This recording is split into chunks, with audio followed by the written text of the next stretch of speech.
जय हिंद विद्यार्थियों।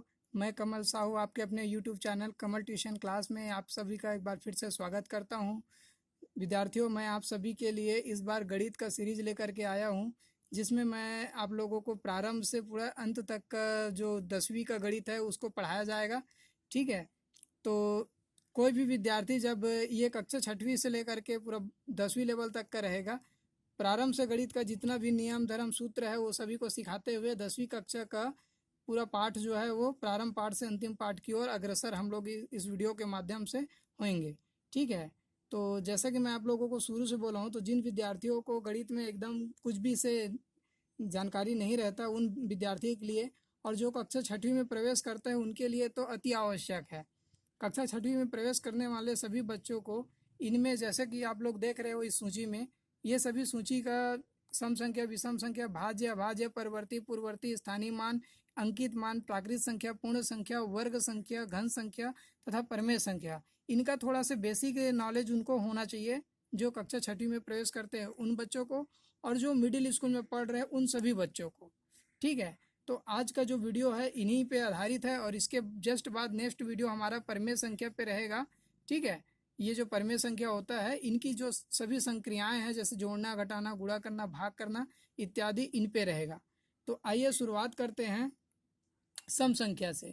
जैसे कि मैं यहाँ लिख के रख दिया हूँ 2, 4, 6, 8, या फिर कोई 2 अंकों वाली संख्या जैसे 70, 84, या 3 अंकों वाली संख्या 342, या 4 अंकों वाली संख्या 6548। ऐसे हमको पहचानने के लिए मिल जाता है कि बताइए इनमें से कौन कौन सी संख्याएं सम संख्या है और कौन कौन सी संख्याएं विषम संख्या है।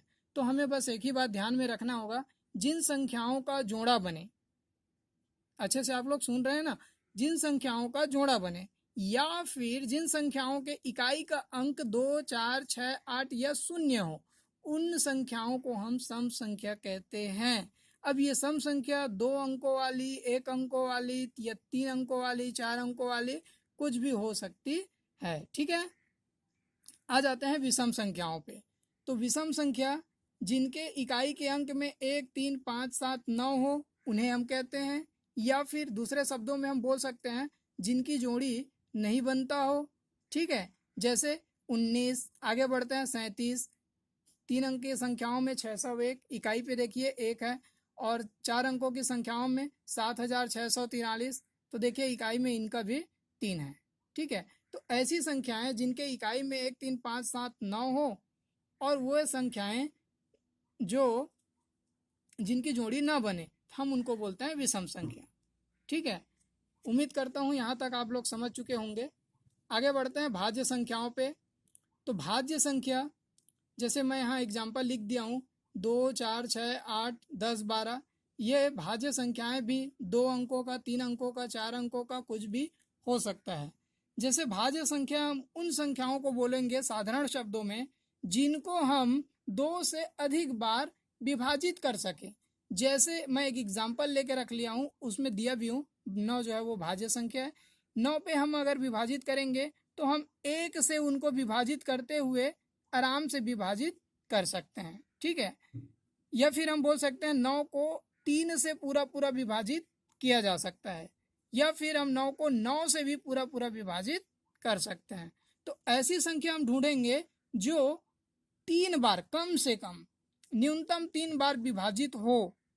4 बार, 5 बार, 6 बार विभाजित होने वाली सभी संख्याएं तो भाज्य संख्याएं होगा ही होगा। साथ में हम ये बोल सकते हैं कि 3 बार या 3 से अधिक बार विभाजित होने वाली संख्याएं भाज्य संख्या होती है।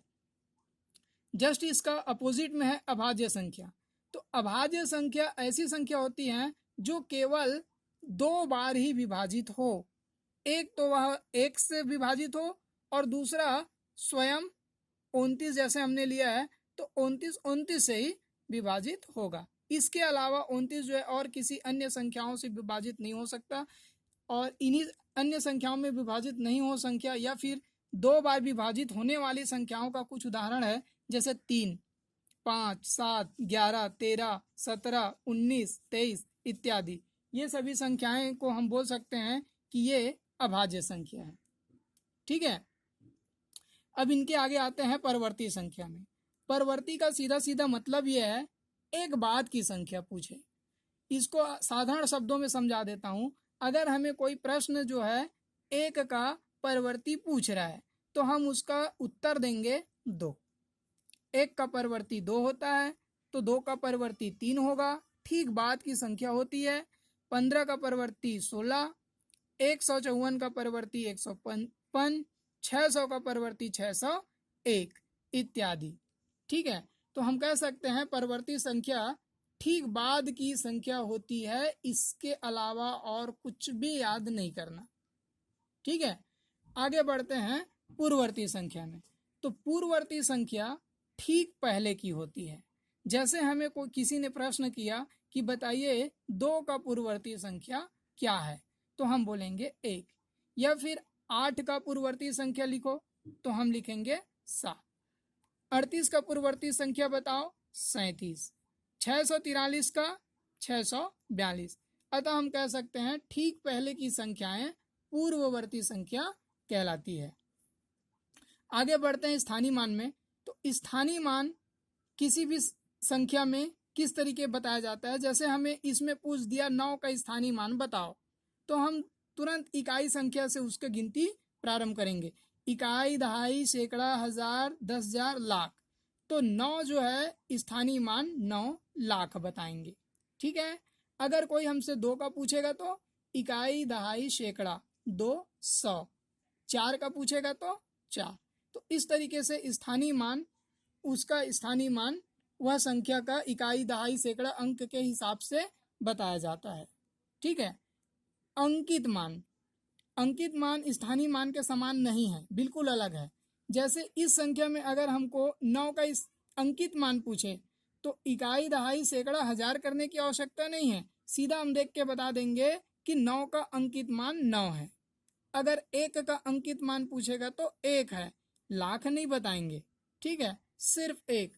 7 का पूछेगा तो 7, 1 का पूछेगा तो 1। इस तरीके से बताया जाता है अंकित मान को, याद रखेंगे।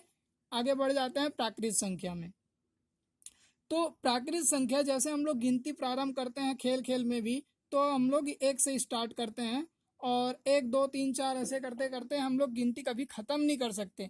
तो इसी को हम लोग अनंत का बोल दिया जाता है। ठीक है, अनंत कहते हैं। तो प्राकृत संख्या 1 से प्रारंभ होता है और इसमें सबसे बड़ी अगर प्राकृत संख्या कोई पूछेगा तो ये हम नहीं बता सकते क्योंकि ये अनंत तक जाता है। ठीक है, तो सबसे छोटा प्राकृत संख्या पूछेगा तो 1 और बड़ा पूछेगा तो नहीं बताया जा सकता, इसलिए अपरिमित या फिर अनंत बोलेंगे।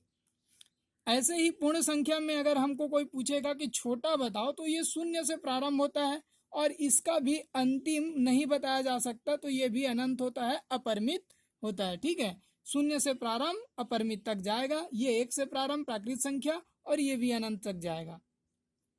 आगे बढ़ते हैं किसी भी संख्याओं का वर्ग संख्या में। ठीक है, तो वर्ग संख्या में आप लोग देखिएगा किसी भी संख्या के ऊपर में इस तरीके से 2 बार घात, इस तरीके से 2 बार घात, और ये 99 पे जैसे दिख रहा है 2 बार घात। तो इस तरीके से अगर 2 बार घात रहता है उसी संख्या को हम लोग बोलते हैं वर्ग संख्या। अब ये वर्ग संख्या क्या है, तो 1 के ऊपर में अगर 2 बार घात है तो हम 1 का गुणा 1 से 2 बार करेंगे। अगर 2 के ऊपर में 2 बार घात है तो हम 2 का गुणा 2 के साथ करेंगे। अगर 99 के ऊपर में 2 बार घात है तो 99 का गुणा 99 के साथ करेंगे। अब जो वर्ग संख्या होगा वो कौन होगा, 1 का वर्ग संख्या 1, 2 का वर्ग संख्या 2 दूनी 4, 99 का वर्ग संख्या 99 गुणा 99, जो भी उत्तर आएगा। ठीक है, ऐसे ही अगर घन संख्या कोई हमसे पूछता है तो हमें वहां दिखाई देता होगा 1 के ऊपर में 3 बार घात, 2 के ऊपर में 3 बार घात, या किसी भी संख्या के ऊपर में 3 बार घात।